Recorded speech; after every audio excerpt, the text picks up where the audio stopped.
মমতার সভামঞ্চে প্রকাশ্যে কন্দল।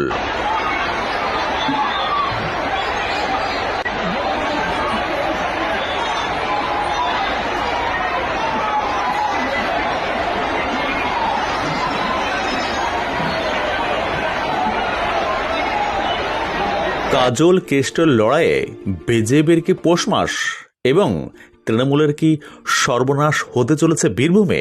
কি ঘটল বিস্তারিত দেখুন। সিউড়িতে ভোটের প্রচারে গিয়েছিলেন মমতা বন্দ্যোপাধ্যায়। সেইখানে তার সামনে প্রকাশ্যে জনসভায় অনুব্রত মণ্ডল এবং কাজল শেখের মধ্যে দ্বন্দ্ব স্পষ্ট হলো। দুজনকে নিয়ে দলনেত্রী যখন কথা বলছিলেন সেই সময় মঞ্চ ছেড়ে বেরিয়ে যেতে দেখা যায় অনুব্রতকে। ক্যামেরায় ধরা পড়ে সে দৃশ্য, যা নিয়ে শোরগোল পড়ে গিয়েছে বঙ্গ রাজনীতিতে। কটাক্ষ করতে ছাড়েনি বিজেপি শিবির, তবে এই নিয়ে প্রশ্ন করা হলে খেপে যান কাজল শেখ। মুখ্যমন্ত্রী মমতা বন্দ্যোপাধ্যায় স্নেহধন্য হিসাবে পরিচিত অনুব্রত মণ্ডল ওরফে কেষ্ট মণ্ডল কিন্তু সিউড়ির জনসভায় সেই দিদির সামনে হাত নেড়ে স্টেজ থেকে নেমে যেতে দেখা যায় তাকে, যা রীতিমতো চোখে পড়ার মতো ছিল। নানা জল্পনাও শুরু হয়ে গিয়েছে অনুব্রত এহেন আচরণ নিয়ে। সূত্রের খবর, সিউড়ি বিধানসভার তৃণমূল প্রার্থী উজ্জ্বল চট্টোপাধ্যায়ের সমর্থনে এদিন ইরিগেশন কলোনির মাঠে জনসভা করেন মমতা বন্দ্যোপাধ্যায়।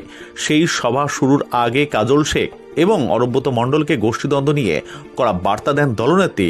জানা গিয়েছে, বীরভূমে গোষ্ঠীদ্বন্দ্ব মেটাতে হস্তক্ষেপ করে তিনি স্পষ্ট করে দেন, অনেক কষ্ট করে এই দল তৈরি হয়েছে, কোনো রকম গোষ্ঠীদ্বন্দ্ব তিনি বরদাস্ত করবেন না। অনুব্রত ও কাজলকে ভুল বোঝাবুঝি মিটিয়ে নেওয়ার কথা বলেন।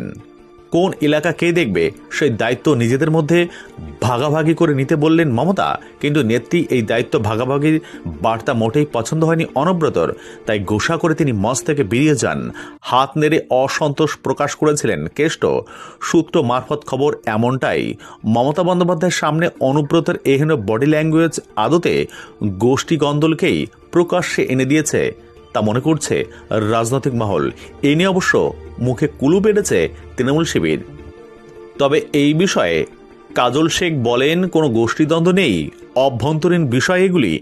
দলনেত্রী কি বলছেন তা পরে বোঝা যাবে। তবে ভোটের মুখে দলনেত্রীর সামনে এই দ্বন্দ্ব দলকে যে অস্বস্তিতে ফেলবে তা মনে করছে